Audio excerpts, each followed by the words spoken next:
is up. I had to like restart it 3 times when I was setting it up, 20 minutes ago. Because it kept not giving me the option to like start the broadcast. The button just wasn't there like it was last time. I was like, what the heck? Where's my button? Oh, that's annoying.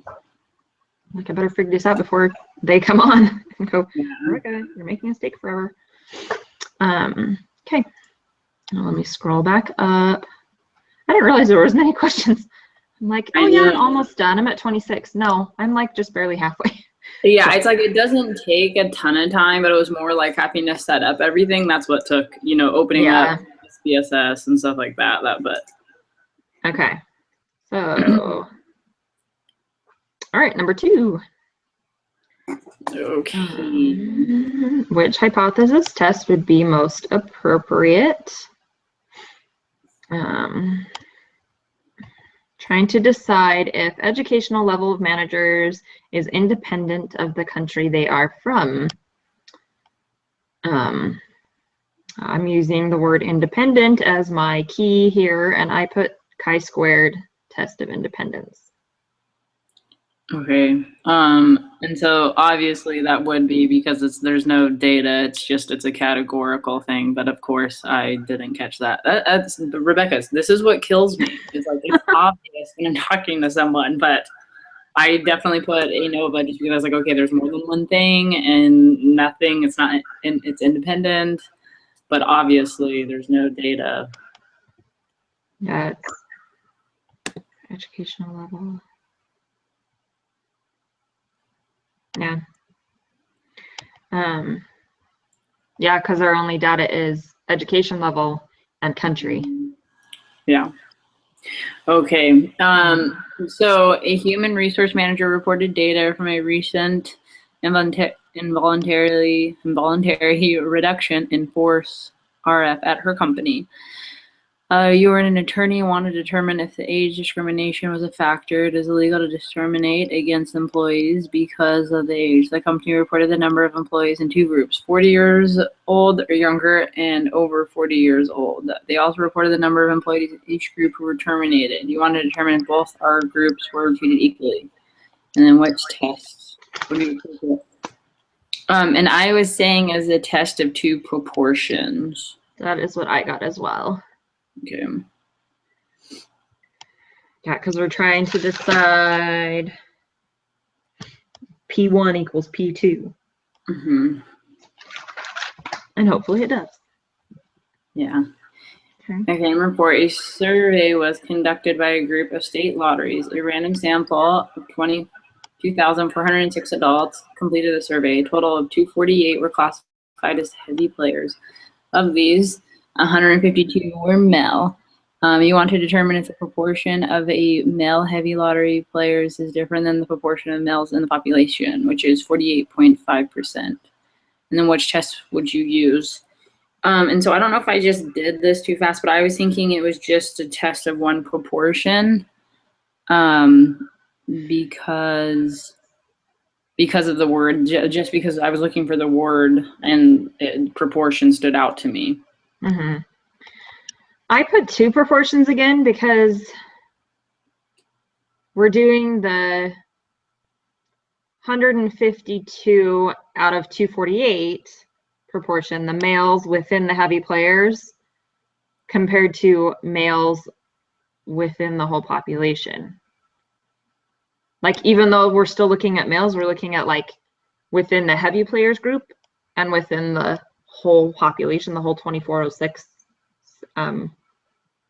that completed the survey group. So I don't know. I thought it was just, or I thought it was 2 because we're looking at both of those, seeing if the proportion is proportion of heavy is proportion of, or excuse me, here, scratch that, erase that. That sentence, second to last sentence, you want to determine if the proportion of male heavy lottery players is different than the proportion of males in the population. So we're comparing 1 proportion to another proportion.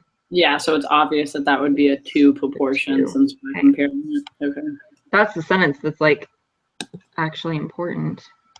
I hate sometimes the information just carries you away. Yeah. Okay, number 5. A student project compared the effectiveness of two different combination locks. One of the locks turned clockwise first, and the other lock turned counterclockwise first. They asked 25 students to participate in the study. Each student was given the combination to each lock and asked to open the locks. The time it took them to open each lock was recorded.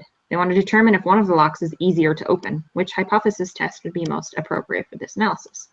They want to determine if one of the locks is easier. Okay, so I said independent sample t-test just because they were trying. That's what I said too, but I didn't feel super confident in it. Like, I was like, I think so. That's what I put as well. Independent. And yeah, and just the reasoning, I would think that because it's not a paired sample t-test, right? Like, anyways, because it has nothing to do with each other. So that was the only thing. And since they have the data, yeah. So okay. Yeah, because we're actually doing time. Trying to see which time is less. So okay, independent sample T it is. Okay. When it says for the next 3 questions, identify the one confidence interval that is most appropriate for the given situation. This, like, there's nothing different about that, right? No. Okay. This is just, yeah, it's basically the same thing as what we've just been doing, except now we're just applying it to confidence intervals specifically. Okay. So a bank employs 2 appraisers. When approving borrowers for mortgages, it is imperative that the appraisers value the same types of properties consistently. To make sure this is the case, the bank evaluates 6 properties that both appraisers had recently valued. Which confidence interval would be most appropriate? And so I'm guessing, okay, so this one got me because I was thinking since it was 6, I was thinking it has to be ANOVA, but obviously it wasn't there. No, it's independent samples because we're actually just comparing 2 things. Just each, we're comparing the 2 appraisers. So each appraiser will have 6 numbers within their data. Does that make sense? Okay, to make sure this is thing. 6 properties that both appraisers. Okay, I'm just trying to find. I'm missing the part A bank. Oh yeah, 2 appraisers. Okay, so yeah, like we're looking to see if the 2 of them are comparing the 6 properties equally to each other. So we're just comparing the 2 things to each other. Yeah, and then obviously that's not a paired sample because it doesn't have anything to do with each other. Crap though. No, maybe it does. No, I'm not changing my answer. Sorry, I was just thinking group 2 is not determined by group 1. Sorry, I'm like sitting here going, maybe group 2 is determined by group 1 because if, you know, appraiser Jones appraises the house on Elm Street, then appraiser Smith has to appraise the same house for the numbers to be comparable. So yeah, since the type of property is consistent, value the same types. But okay, but that what I just said is comparing the wrong thing. Just because, you know, David Jones appraises these 6 properties, that doesn't tell us who the other appraiser is. Yeah, so it has to be. That's the separation. So yeah, the properties are absolutely related to, they have to relate, or they have to appraise the same properties as each other, but that's not what we're looking at to see if they're paired. It's the group that we're studying, and the 2 appraisers are not connected, so independent samples. Okay. Okay, and then number 7, in a Wall Street Journal article on satisfaction with career paths, the percentage of psychology majors reporting they were satisfied with the career path was reported. The same data was reported with accounting majors. You construct a 95% confidence interval to see if the observed difference is significant. And so since right here, I'm looking at it because I think I put independent, but I'm thinking that that's wrong. Because there's no like numbers or anything. Yeah. And so it would have to be, I should have put a proportion. of psychology major reporting they were satisfied with, and it would have been a 1 proportion, correct? No, it should be 2 because we're doing the psychology majors and the accounting majors. The percentage of psychology they were satisfied with. So we'll have 30 out of 60 psychology majors were satisfied and 40 out of 60 accounting majors were satisfied. So we'll have 2 proportions. Okay, yeah, I don't know why last night I was just like, I did just random questions and probably because I was doing it on Sunday, huh? Okay, yeah, that makes sense. It's pretty obvious then, like when I'm taking the test, it's going to be pretty obvious for me because I just have to remember like proportions. I'm not going to see numbers. Yeah, categorical. Yeah, okay. And then number 8, double stuffed Oreo cookies are supposed to have twice the filling of the regular Oreo cookies. You and some friends decide you want to know if there's a true assertion by the company who makes them. You take a sample of 55 double stuffed Oreo cookies and measure the amount of filling in each one. You need to construct a confidence interval to estimate the true mean filling amount of double stuffed Oreos in order to compare it to the filling amount in regular Oreos. So this would be independent, correct? Because we are measuring something. But we don't have the data for the regular Oreos. The sentence, the second to last sentence there, you need to construct a confidence interval to estimate the true mean filling amount of double stuffed Oreos. Mm-hmm. So that's all we're doing is the confidence interval for the one Oreo, not yet the regular. We have to. If you read that second to last sentence up until the word double stuffed Oreos, that's what we're constructing the confidence interval of. We've collected the data of all of the measured amount of filling, and so now we need to find our confidence interval for the stuff that we've actually studied. And it's just one thing, so in order to compare it. So it'd be so that should be an obvious thing to me that it's a 1 sample thing. So it'd be a 1 sample T. That's what I did. Okay. Yeah. No, that makes more sense. Because it's confusing. Eventually, you will compare it, but we don't have the data for the regular. Mm-hmm. Yeah, this was one of them that I was like, I don't know. And so I went with just independent, because I was reading. Well, it was numeric. You at least had that going for it. Yeah, I was thinking just that it would be independent because it was saying in order to compare. But yeah, and then obviously once you explain it to me, it makes sense. But you're not going to be there during my test, so that's the only issue. Sorry. Yeah. Okay, and so which of the following best defines the notion of the significance level of a hypothesis test? And so I went back through my notes and I said in my notes I just had the probability of rejecting the null. HO. Because I know I just went over it with the teacher about the p-value, and that's the sample statistic. And so yeah, so explain that to me, please. Okay, so the significance level is alpha.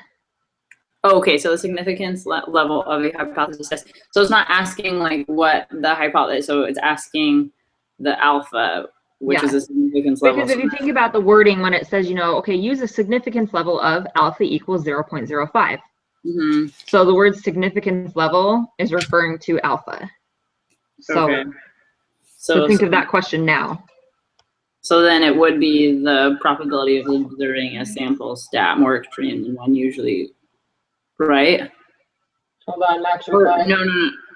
Wait. Yeah, I don't know. Because the p-value is different than the alpha, correct? Hold on. Sorry. Okay.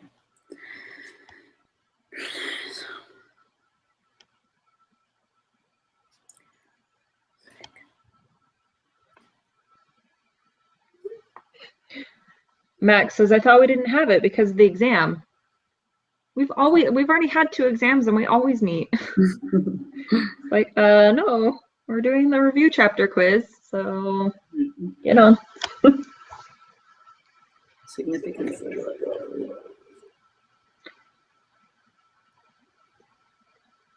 So it's the probability of committing a type 1 error.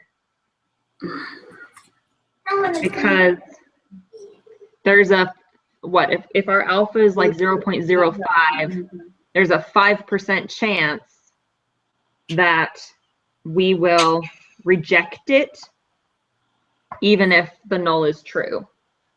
That's the type 1 error. Yeah, so I was kind of, that we will reject it. So like the third one, that's like I was going in that direction, but the actual correct one is to say it's a type 1 error. Mm-hmm. Because we can reject the null.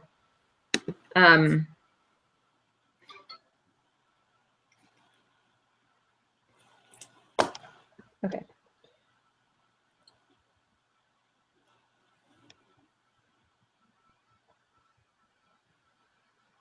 What question are we on? 9? Yeah, 9.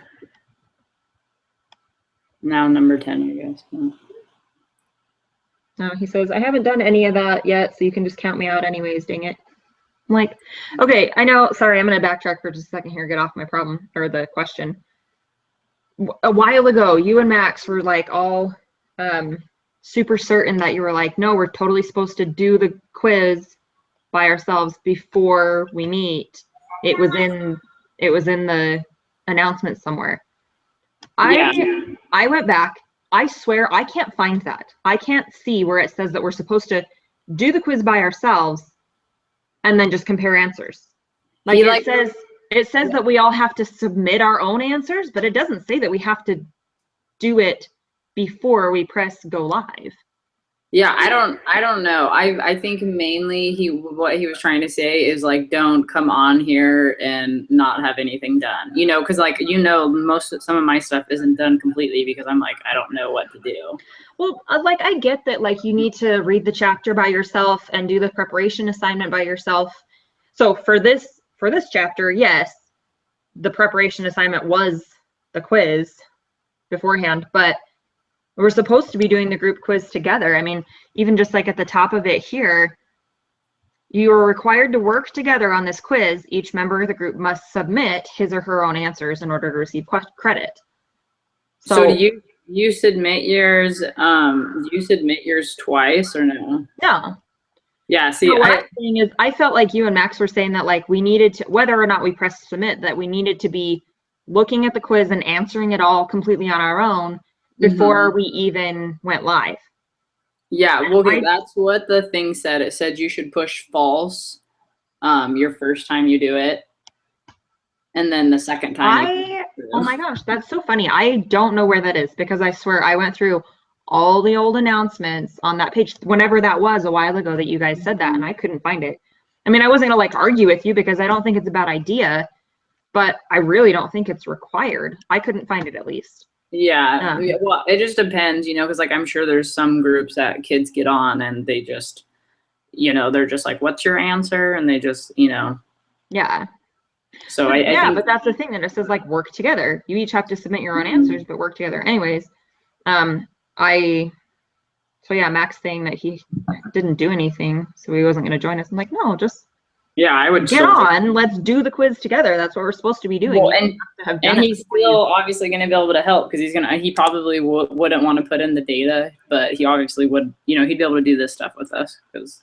Well, and I don't know if he's saying that like he hasn't looked at this chapter at all, or if he just hasn't looked at the quiz. I don't know. I don't know what he's saying, but. Okay, so then number 10. Crap. What? Flip. Oh my gosh. I'm like, how did I stop writing my answers on my paper? I was writing my answers on my paper. I have my Unit 3 review quiz on one page. Spiral notebook binder back one page is my Unit 3 notes. Well, the other side, when I flip back a page, is my lesson 19 quiz notes. And I started writing, I just like started adding on the bottom of that quiz. So I'm like, so I have like the first half is lesson 19 and the second half is my lesson 20 review. And like, that's really weird. I don't know why I stopped writing down the answers. No, I didn't. I just wrote them on the wrong stinking page and confused the crap out of myself. Okay, Max says, okay, here I come. But he's not coming.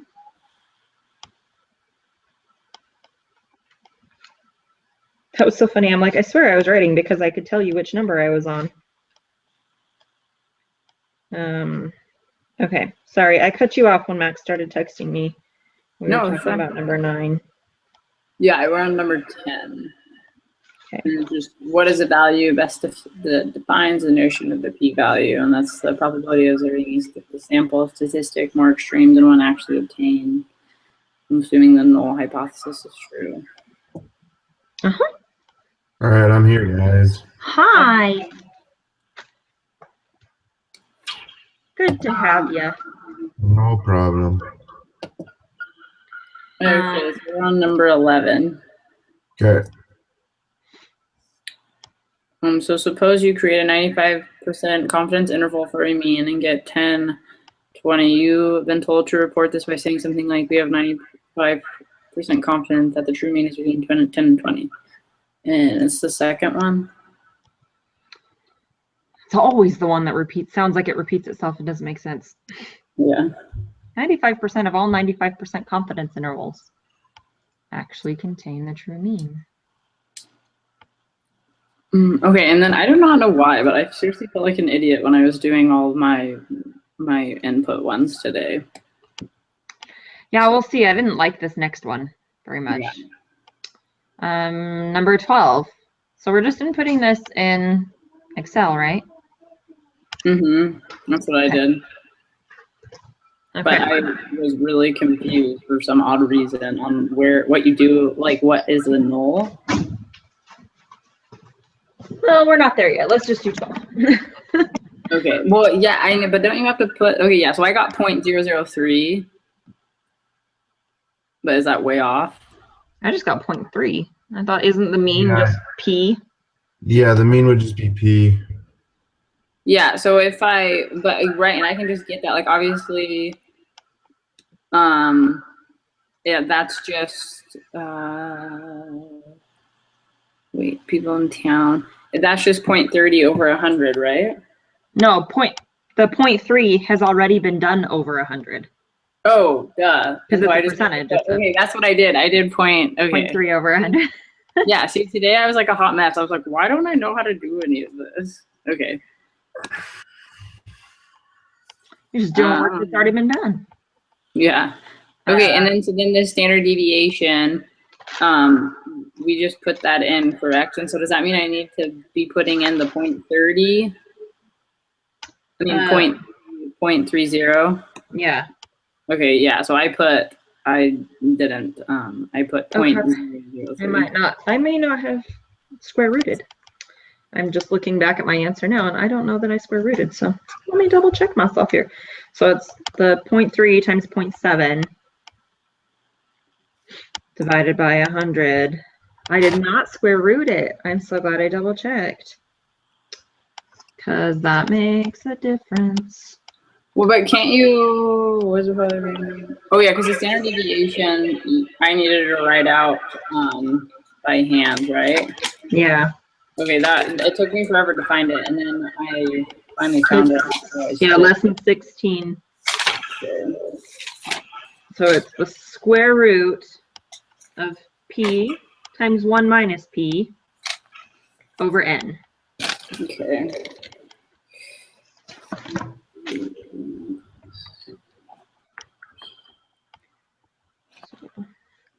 Did you get like 0.458? With an extra 0 in there, yes. 0.046. I just... No, you're fine. See, and I'm all like super trained to put a 0 in front of the decimal place. Like it weirds me out to not put a 0 in front of the decimal place for like nursing. Nice. So if you have like 0.3 milligrams of a medication or something, if you don't put a 0 in front of it, it's very easy to miss the decimal, and so then you just think it's 3, and you just 10 times dosed your patient. So I always have to say that first, 0.046. So now my Next question is also wrong because I goofed it up.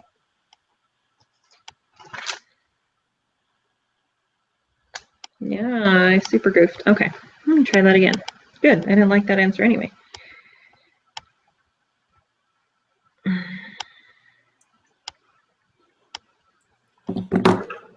Wow, by like a freaking lot.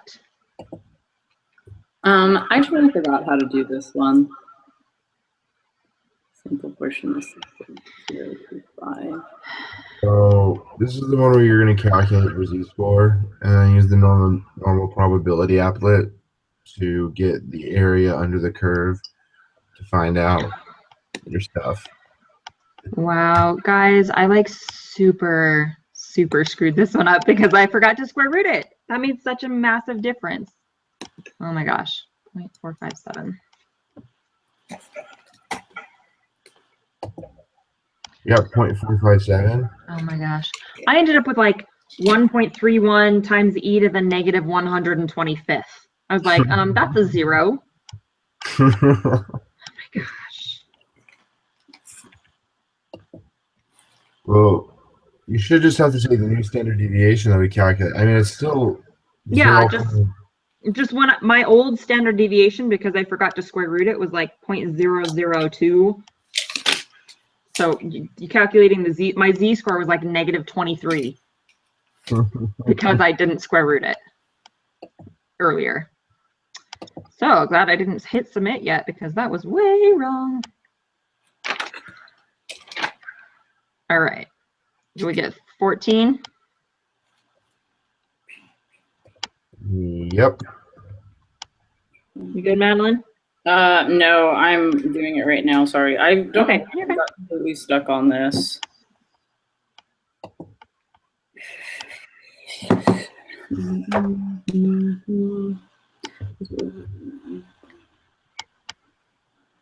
Okay, so the only thing that I need to add is I need to add the top part to find the z-square, and then I just put it in, and then I'm just going to do it to the left, right, of the probability applet. Mm-hmm. Like I don't need to use the 0.25 anywhere. No, you do. That's how you calculate z. Because that's the, That's p hat. That's p hat. Okay, the sample portion. That's what I forgot. I forgot what the sample portion, what that was. 0.25. And then my p is the 0.3, correct? Correct. Okay.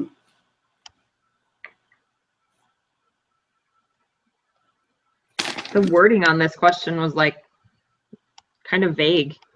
You feel like you don't have enough information. You do, but because it's a very like not detailed question, you feel like you're missing things. Yeah, you gotta know the concepts.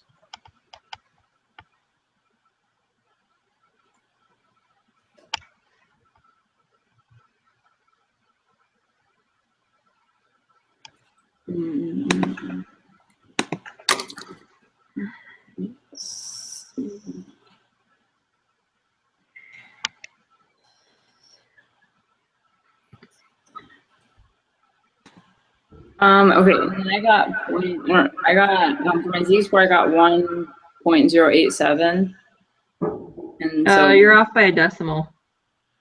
Negative 0.1087. Yeah. So I got negative, okay. So then I just shade it to the left, right?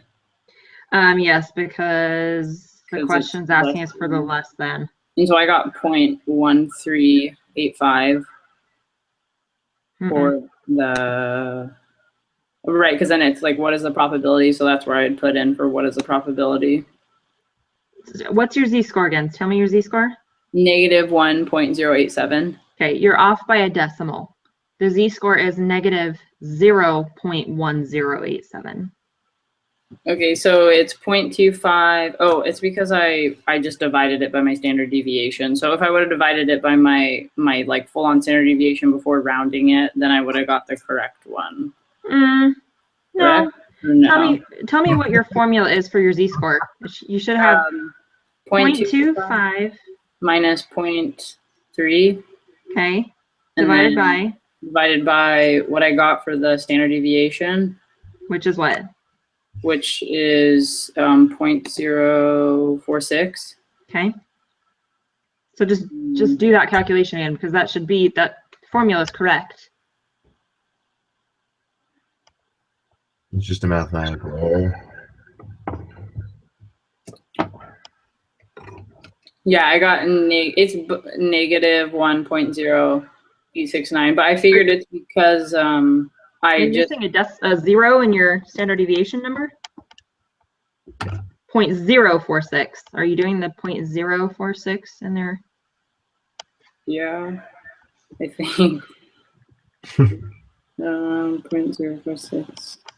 Yeah. What was the? Okay, yeah. Max, what the heck? She's right. What'd we do? What? She's right? Yeah. It should be 0.25 minus 0.3 equals 0.05 divided by 0.046. That gives me negative 1.08. Negative 1.08 in the probability calculator. Is not what we did. Weird. You and I both somehow got off by a decimal and have the z-score of negative 0.18108. Madeline, you're right. Wow, You're right. You're right. You're right. I'm sorry. We're confusing the heck out of you. No, it's fine. I honestly was I totally forgot this step, so that's why I was. Oh my gosh. So for the third time now, let me change my answer to number 14. So it's 0.139. That's the answer. Okay, yeah, I got. That's funny. I got one for. Hold on, let me. Oh, because I did my. Different answer again. The 0.139. That answer. I got that answer. Yeah, sorry, I rounded really fast when I was trying to test my z-score again. Okay, 139. Holy moly! Thank you for saving our butts, Madeline. No, thank you. 0.139.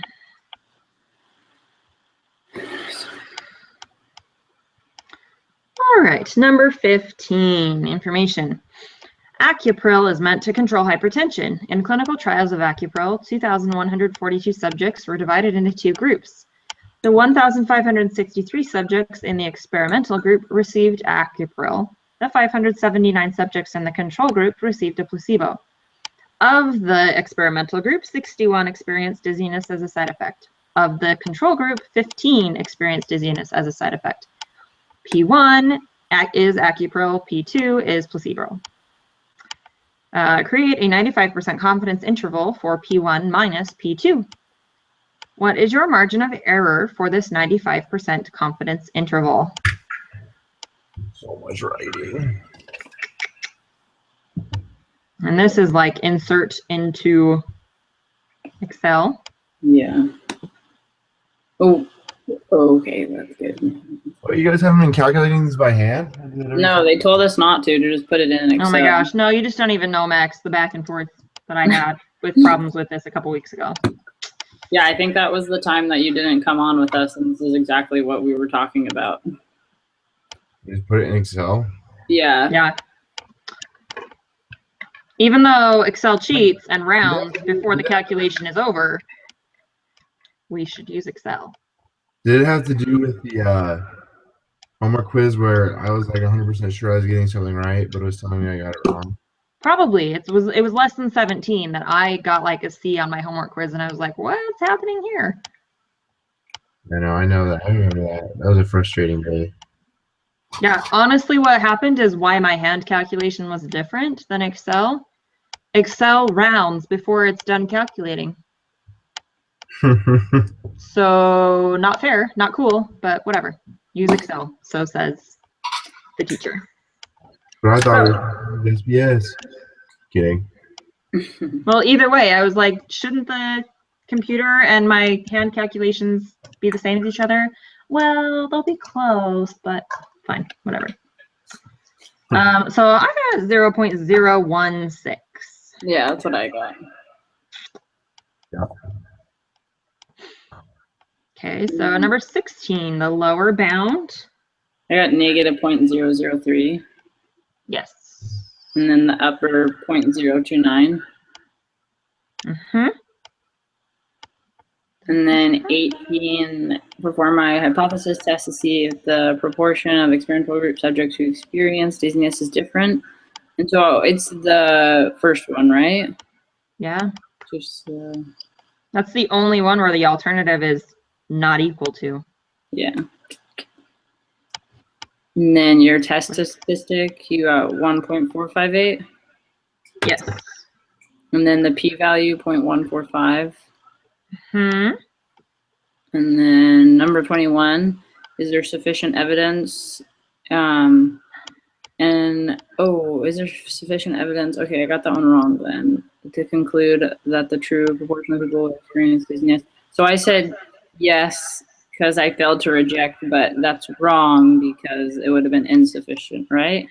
Right. So it's no, I failed to reject. Okay. No, I failed to reject HO. Okay. So that's the bottom one, right? I put the HO. Yeah. Okay. And then 22, 22 I put into SPSS. See, and I still did Excel. So let's see what our answers are. Okay. I just did because I was used to, from the homework, I was used to doing it in SPSS. Mm-hmm. So test statistic number 22. If I did it right, I got 6.579. That's what I got in Excel. Okay. And then Max, you still with us? I'm with you. I didn't really do this yet, so I'll have to go back and check. Okay. And then the p-value, I got 0.087. Me too. Okay, and so then should you reject the HO or not? And I said no, the p-value is greater, so we had failed to reject it. Correct. That's also what I got. Okay, and then what do you conclude? So this is, it's insufficient, and then it's not independent of age. Yes. Yeah. Man, that's going to make my life so much easier to like. Yeah, weed the other ones out. Yeah. I only need to look for a couple words. I don't care what the rest of it says. Yeah, exactly. All right, we're catching up to me. No. So a recent book noted that only 20% of all the investment managers outperform the Dow Jones Industrial Average over a 5-year period. A random sample of 200 investment managers that had graduated from one of the top 10 business programs in the country were followed over a 5-year period. 50 of these outperformed the Dow Jones Industrial Average. Let P be the true proportion of the investment manager who graduated from one of the top 10 business programs who outperformed the Dow Jones over a 5-year period. So right there, are they saying that it's a 1 proportion? If they're saying let the P be the true proportion of investment, oh no, investment managers, okay, managers who graduated. So your p-value will be the 20%, but your p-hat will be your population portion. Yes, so it'd be 50, I think, right? 50 over 200. 200.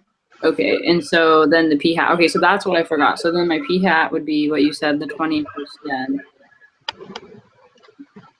Okay, why can't I find my how to calculate a confidence interval with crazy p-hat numbers formula? I wrote it down, gosh darn it. Where did I write it? Okay, so is that why I couldn't figure this out? Because I was trying to put it in Excel? I don't know. So only 20%. No, I guess you maybe should be able to. 20%. This is what, a 95%? Okay, so this is 1.96. This is plus or minus 0.25. Parentheses.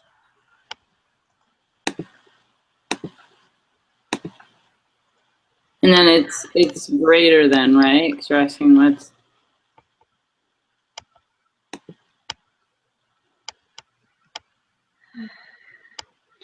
So what are we using to calculate this? I'm just realizing, can we do this in a...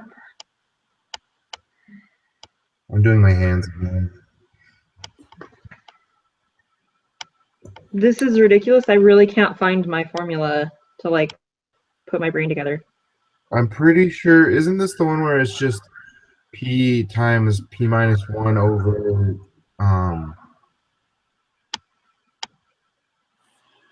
P. Wait, no, that's not that one. Give me a Because second. then it wants us to find the lower bound. So I don't know. I put it in Excel, but then I was like, what we use for the null hypothesis? Is that the 0.2? If we do a one sample Z, Yeah. then X is 50, N is 200, and the null is 0.2. Mm-hmm. Yeah. But it's still, what did it do? It just, Does it, yeah, and then it looks more normal. So that's what.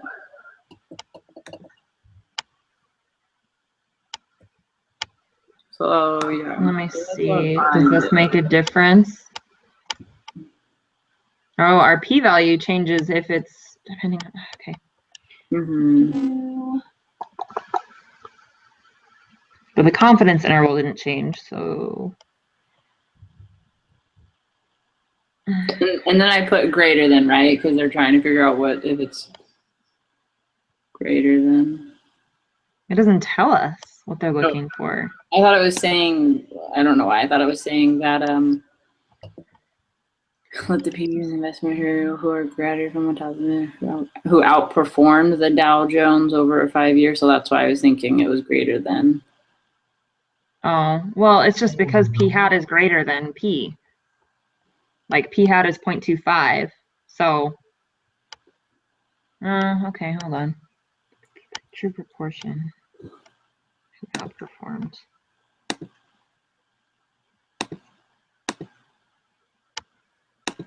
Honestly, we may not have to use P. Oh, hold on.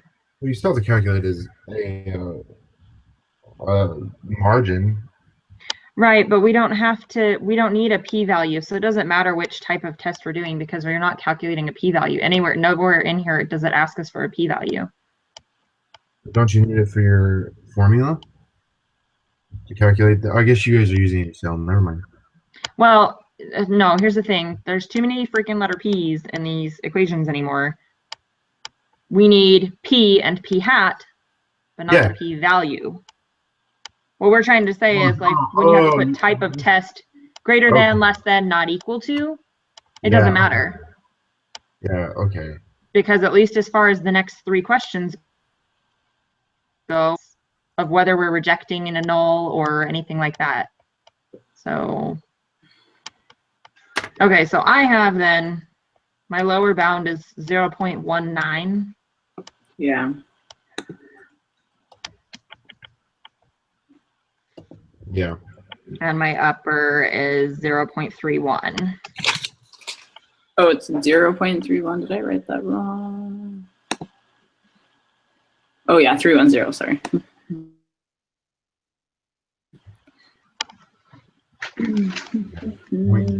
Next margin of error. Oh, what did you guys get for your Z-score? What? We're not doing a z-score on this. Oh, but don't I need my Z-score for the next question? No. No. Oh, you don't? Okay, I'm just dumb. I was like, great. Okay. So tell me how to do that then, because I did like the full-on margin of error with the P being known. Okay, no, the margin of error, we're looking for N. Oh, but the Z is the 1.96 because we're using 95% confidence. Mm-hmm. We're not calculating a Z anywhere. That's just what's already there. Oh, yeah. So, but okay, sorry. I need the Z though, right, to do the formula. Yes, but not the Z from our Excel sheet. Oh, really? The 1.96. We're using the 1.96 because we're calculating the 95 number for the 95% confidence. So N equals 1.96 over, what's the margin they want us to do?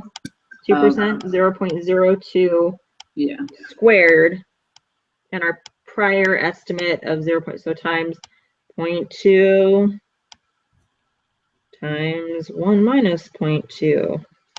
That's a long formula.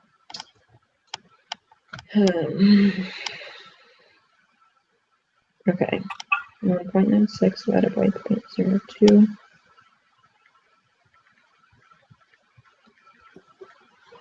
98 squared.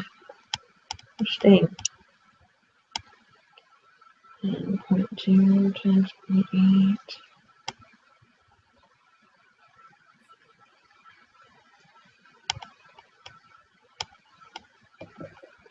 1,537. Yeah. Wait, 1,500. Yep.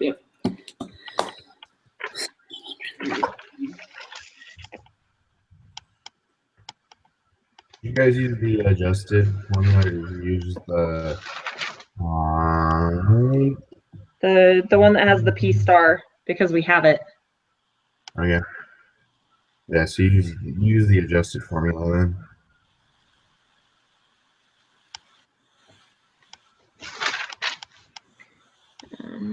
I don't know why my mind does not like using their adjusted formulas. So your formula, I don't even know if I tried to show you how how small my handwriting is on my notes page. I ended up just using the normal margin of error one. I calculated it out so it equals 2% and everything. Does that work with like P hat stuff, whatever? Okay, let me see if I can.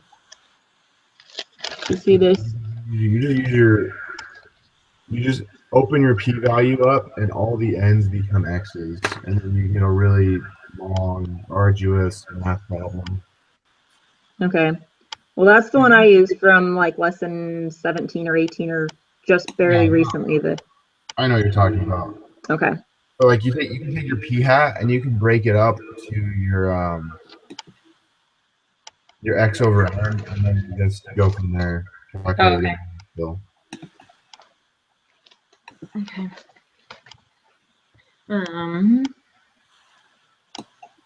All right. So 29. Suppose you wish to see if there is evidence that graduates of one of the top 10 business programs performs better than other investment managers. Conduct a hypothesis test. Use the level of significance of alpha equals 0.05. Which of the following pairs of hypotheses is the most appropriate for addressing this situation? So,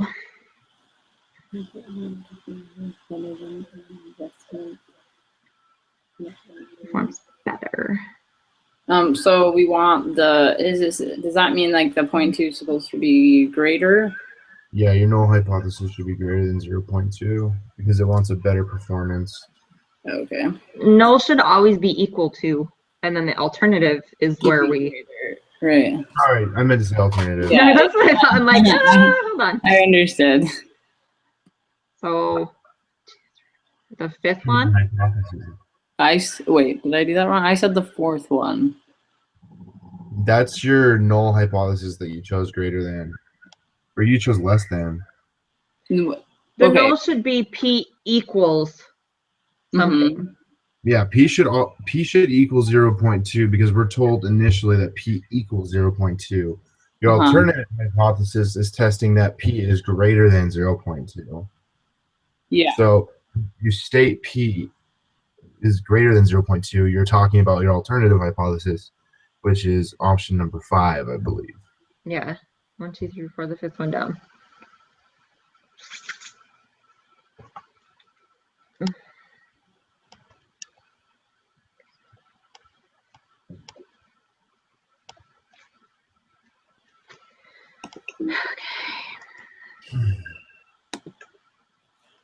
I don't know why that just. Can you repeat that one more time? That just doesn't make sense to me because I thought our null hypothesis is always like what they state. Null hypothesis is always assuming no difference, everything is happy and equal. So null hypothesis will always be equal to. Wait, is the null HA or HO? Null is O. Think null is like zip, not a null. Nothing. Yeah, so wouldn't my HO have the equal sign? Yes. Yeah. Okay. Yeah. Sorry, we must have just gotten confused with each other. So the answer is HO colon P equals 0.2. And you guys, it's your fifth one that has that? Yeah. Oh, okay. Yeah, it's my fourth one. That's why I was like, what are you talking about? That's really weird. Why is your screen different? That's why I went quiet, because I was like, this is not making sense. Okay, this is really weird. Like, screen share your quiz because that doesn't make sense. Yeah. Why your answers would be different than ours. The quiz doesn't change. Well, okay, unless I'm looking at it wrong. So I'll screen share it, unless my eyes are being weird. So that's seriously, I was like, I went quiet because I was like, I don't get what that. How many answer choices do you have? I have Yeah. 5. You guys are awesome. I have class in 3 minutes, so I got a blitz. Okay, bye. Okay. Have Bye. fun. That's so weird. I have 6 answer choices. Okay, now I have screen share, but it's not letting me. Right, it's just that green thing. Click on it. It's not letting me. I don't know. Okay, okay, so yeah, my fourth one, 1, 2, 3, 4, goes the HO, P equals 0.2. And then my HA is P, has a little alligator thing facing it, like P is greater than 0.2. Okay, that's the answer. That's really weird. Are you sure you just not like scrolled weird? Oh, yeah, I did. Oh my gosh, I was like, oh my gosh, that really just doesn't make sense. I don't know why your answer is different. I'm so dumb. Yeah, I was like, okay, I'm counting 4. You guys are not making sense. Okay. Okay. My Number God, sorry. 30. So what requirements must be ensure that P is normally distributed? And so it's the N times P greater or equal to 10. The first one? Yeah. Okay.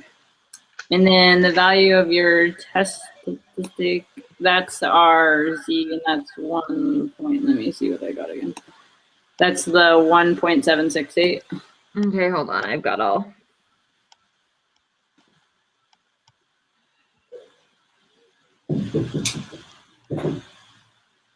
Hey, hold on, guys. I'm doing math. Oh, they're cute. Okay, brothers. Okay, are we still using the same information from like question 26? Yeah, I know. That's. They shouldn't. Oh my gosh. There's like been too many Okay. information things in between. I'm like, we don't even have data. Yeah. Oh my gosh. Wow. Okay. So. What question was that again? My computer just had to go all the way back. We're on 31. Value of your test. So 1.768. Mm-hmm. And then your P value is 0.039. It should be because it should be greater than. Okay. 1.768. And 32 is p-value 0.039. Okay. Who's at your house? We just moved, and so I just moved in with my sister for a month. We're moving in a month, and so it was my niece and nephew. They don't leave me alone since we moved in.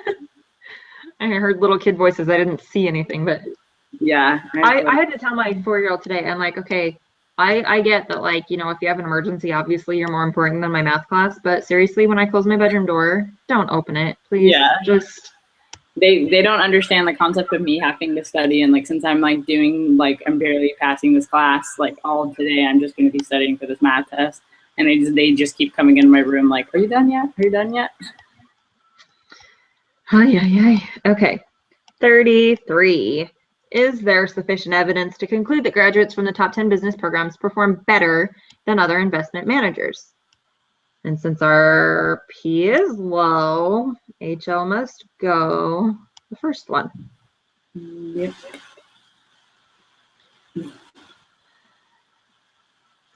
Save holy information. Okay. Yeah. That's the Google thing that we took that. Where's my dollars?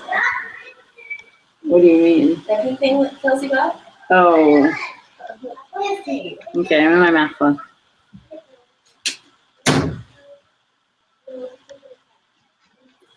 Okay, so yes, the first one, and then 34. Okay, this one we're going to be comparing the Spanish. I think what was it the translation? Okay. And so yeah, so I think I did. What did I do? A one. Let's see. Okay, I gotta open my data here now. I haven't used SPSS in a couple of weeks. I know, it was weird. Brothers, I'm in my math class. I can probably get Hey, go bye. to the Rusty and Target. Sweet. Here, let me have it. Okay, now Right about when Max was getting on, my 4-year-old opened the door and I wanted to be like, don't open. And then she's like, Mom, can I have more water, please? you're like, I guess. I'm like, here, have my water bottle. I'm not taking the time to refill your sippy cup right now. I'll just take mine. Yeah, now I know how you feel. And the kids keep coming in. Okay, now what am I doing with this data now that I have it open? This one's the, I'm trying to find which one this is. Okay, this is the blue thingy, right? Yes. Okay, so this is like a big test for me because I think this is why I failed all my tests because I didn't understand how to read it and know what test I was doing. And so since it was like one set of data, I just did a t-test. Yeah, I was gonna say it should be single T, right? Yeah, but I seriously think this is why I did so bad because I didn't understand that basic concept of being able to read them. Okay, and we have a test value. Oh, we do. 0.295. I don't know. That's in that second paragraph right before it tells us to construct an interval. Yeah, I was Population mean score 0.295. I think that probably goes in there. Yeah, I didn't put it in there just because I thought that was just like an example of like saying that's the mean we were going against. But well, okay, this is how I have to always like remember back to the one of body temperature. When they were trying to determine if body temperature was actually 98.6 or not, we had to put 98.6 in that test value teeny little square. Yeah. To be able, because that's what we're comparing the data to. So if it tells us that 0.295 is our mean, that's what 98.6 was to us in that example. So we need to compare our mean to that number, not to 0. Yeah, okay. And that's what was it again? 0.295.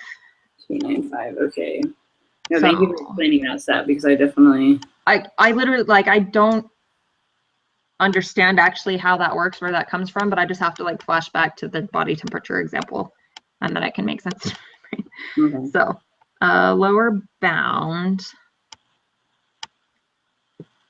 95% confidence interval of the difference.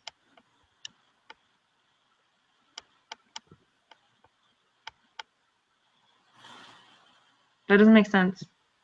Yeah, did you get like a negative number for your... Yeah, but the upper bound is less than the lower bound.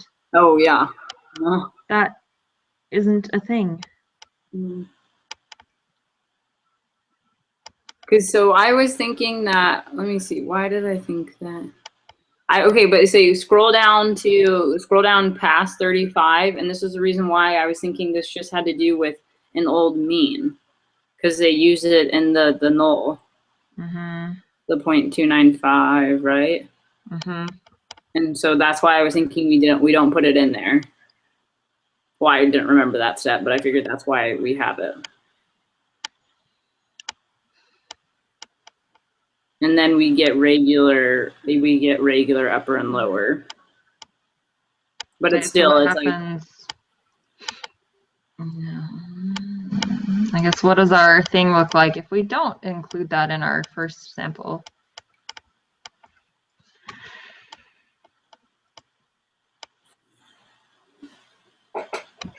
Okay, so then the lower is 0.282.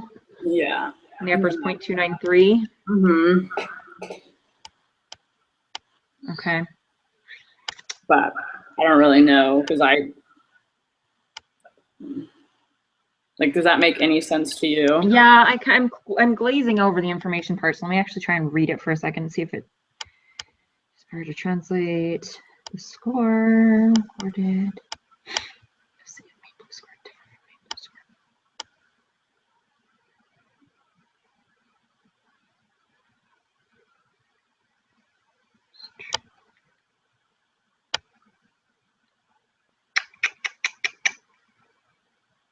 Okay, no, I like the using 0 as the test statistic.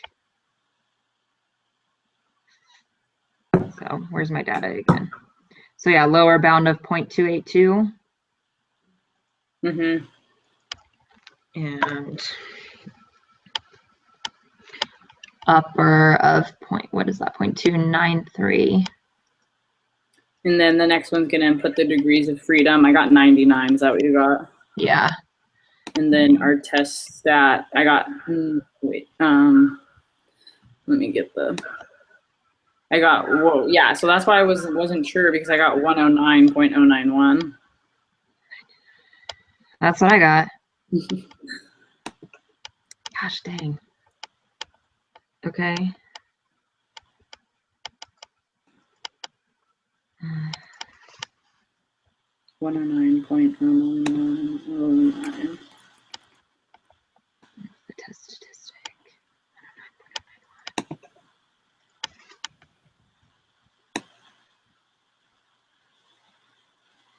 I do not like that test statistic. And then Let me your see, just p-value. because what happens. See, well, yeah, and then our p-value is 0. What So do you happens if I do that? The t-score makes a lot more sense if we put in that test value. It's negative 2.8. But there's no way though, right? Because the upper is smaller, correct? It doesn't make sense.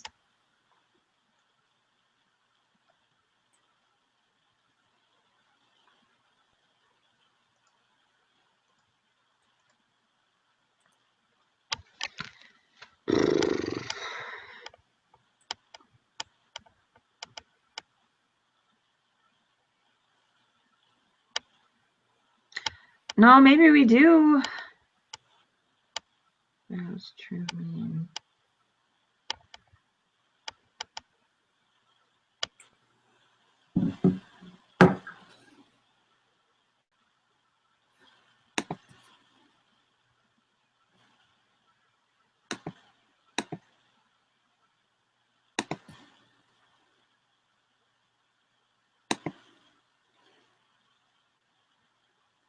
See, I hate this. If you miss one, you miss like 6 of them. Mm-hmm. That's why I was like, I felt iffy the whole time, because I was like, I could be doing all of these wrong.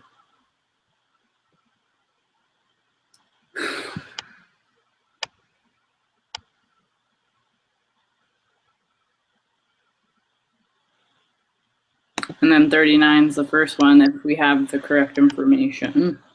Are you recalculating it right now? Well, I'm trying to decide.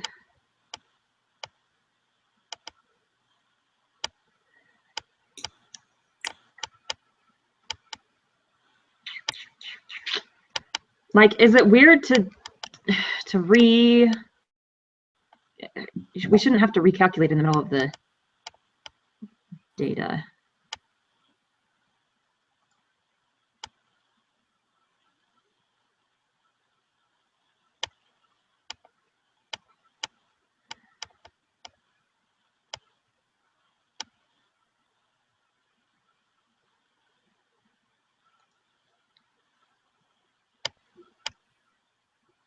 Are you handwriting your answers down just for your own reference as you go? No. This one, I just put it all in. Okay. Yeah. Because I'm wondering, like, I feel like we shouldn't change, like, we shouldn't have to conduct a new test in the middle of the information, but the t-score makes way more sense when we have the test value of 0.295 in there. Mm-hmm. And it seems wrong to just leave the test value at 0, even though the upper and lower bounds seem like they don't make any sense. We've just never encountered that before. I kind of want to like have one of us do it one way and one of us do it the other way. And yeah, well, I'll submit mine like how, with the 0.295. okay. I'll submit it without what I just had, I think, right? Yeah. So you can do the 2.295. Sorry, that's what I meant to say. Okay, so I'm going to do it with, oh wait, you said you're going to do it with the test value of 0.295? With the test value of 0, because that's what I did. Okay, But okay. Yeah, I was just going off of what but I honestly think in the test, like I wouldn't, well, yeah, I don't know. I think you're right. I think you are right. I like the confidence intervals. But we've never had that where if you go down, we've never had that where it says like the 0.295. They never used it as the p-value, the null, or the whatever it's called. Okay, I don't like this at all, but I feel like I can't use the data, or I can't change my data mid-problem.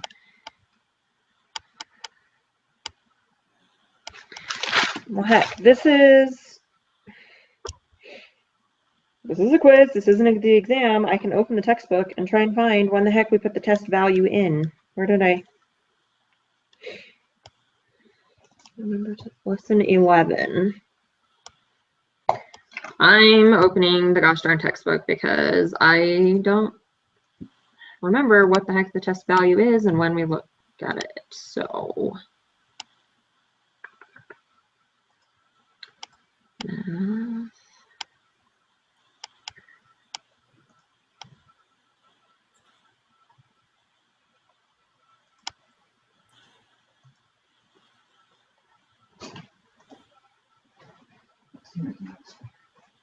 I don't know. Anonymous. Okay.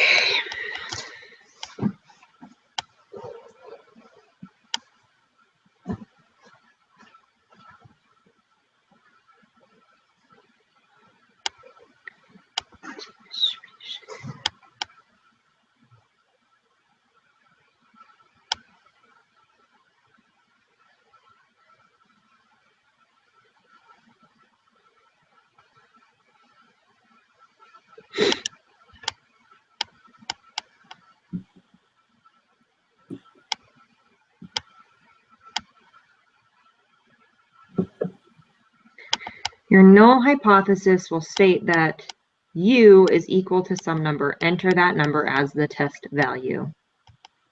So a couple questions later, we do have U equals 0.295. What the information before question 36 tells us U equals 0.295. So the textbook says enter that as your test value. Oh, so it is the 0.295. Okay, wait, so, but isn't that the standard deviation? I mean, that's the mean, right? Yes. Okay, hold on. I just realized in this example, this body temp example, oh my gosh, Madeline, I like just dropped my brain out of my head. What? Our upper bound is not smaller than our lower bound. Okay, but I thought that too. I like looked at that and I was like, I thought it was smaller. Because it's closer to 0.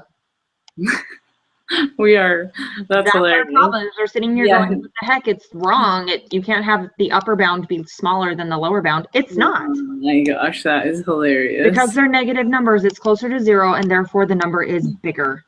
I hope the teacher doesn't watch this. He's gonna be like, well, right? Hey, so at least we are using a test value of 0.295 and forgetting the last 7 minutes ever happened. Okay, so now, the lower is negative 0.013. Yes. So negative 0.013. And then the upper is negative 0.002. Negative 0.002. I freaking hate when I take my test. I don't know. Negative. Hey, stop with the extra decimals here. And then it's still 99, right? Degrees of freedom are still 99. Yes. And our T statistic is negative 2.803, which is like a real number for a T value.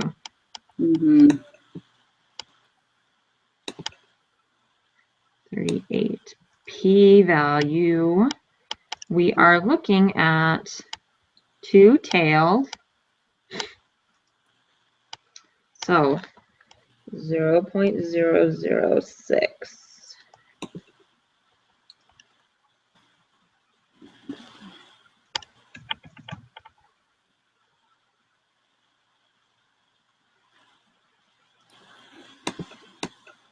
$39. Okay. We are going to reject. So we have sufficient evidence to say that the true mean is different from 0.295. The first one? Yep. Okay. Okay, and then this next one, man, we've been on for a long time. My computer's about to die. Oh no.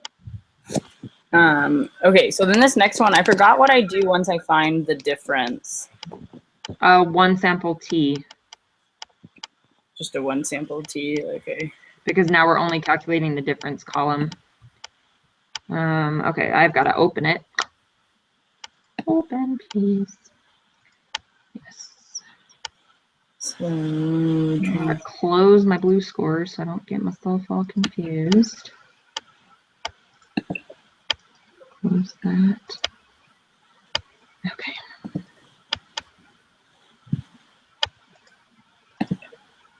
Morning minus afternoon.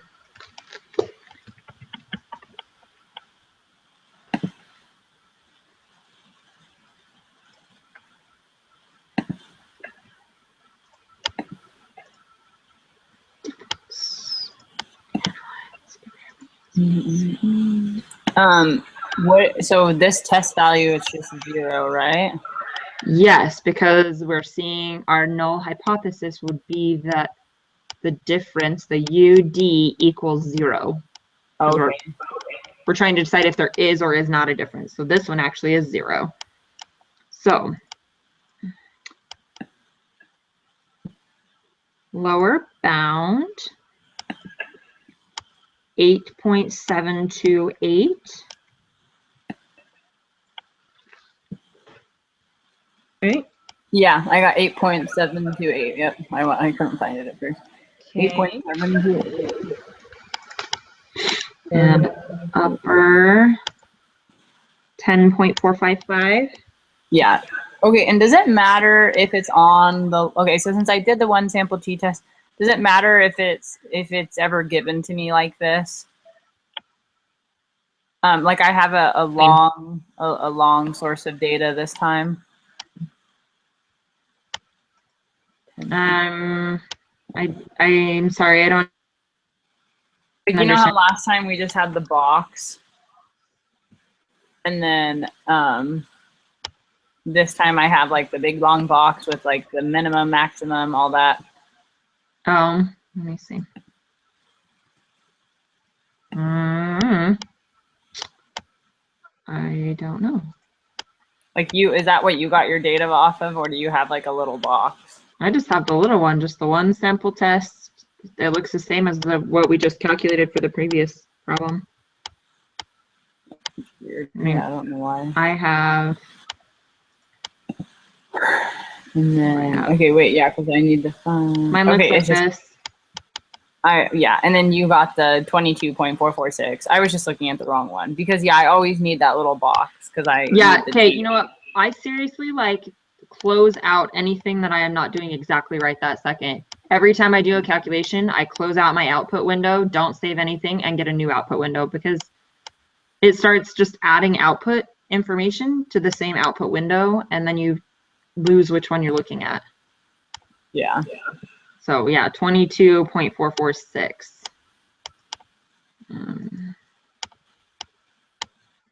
Okay, let me get back to my quiz now. 44, is that what I said? 446.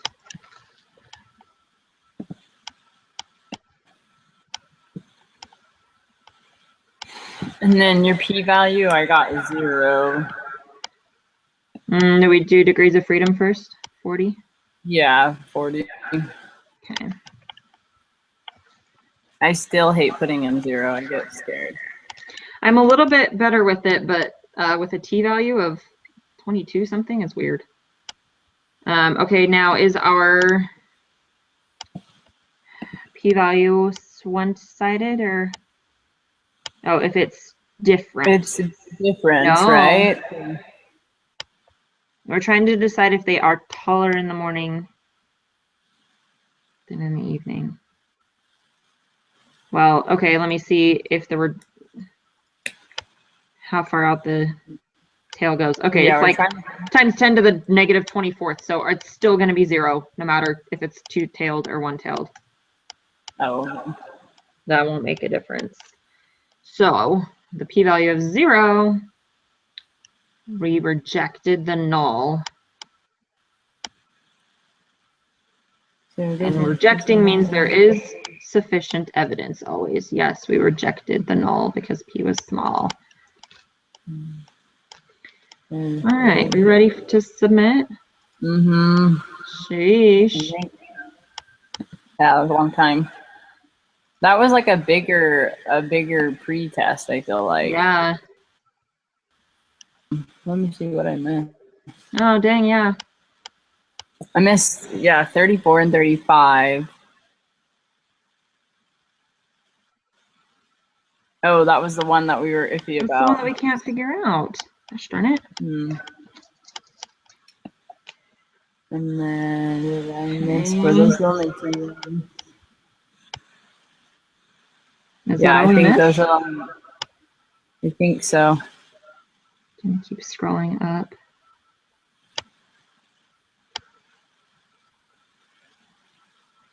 Oh, I missed number 6.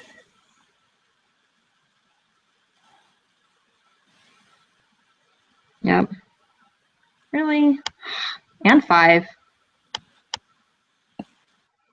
And 4. Oh my gosh. Dang it. Okay, well. Oh yeah, well, it sucks. I'm meeting with the tutor right now, so I guess I'll just go over that with him. I'll let you know what he says why we missed stuff. Okay. I'm sure you'll figure it out before I have the answers, but yeah. Well, so I maybe just I'm gonna put the old numbers for 34 and 35 that we almost put. Yeah. Gosh darn it, that doesn't make sense though, according to the textbook. Yeah, because then now I feel like that's what I would look for.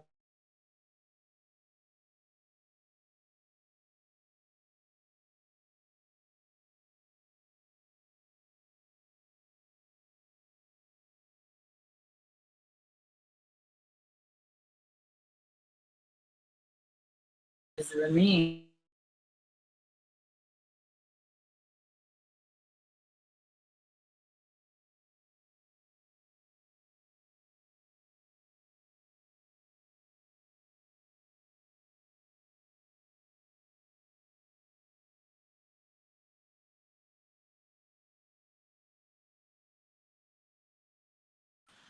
Hear back approval. We haven't gotten an approval. Any time estimate on that so we can keep going on our project? So we'll see what he says. I'll email you guys when I hear back from him with approval so we can Okay, cool. turn it in. Okay, well, good luck on your test. All right, thanks. See ya.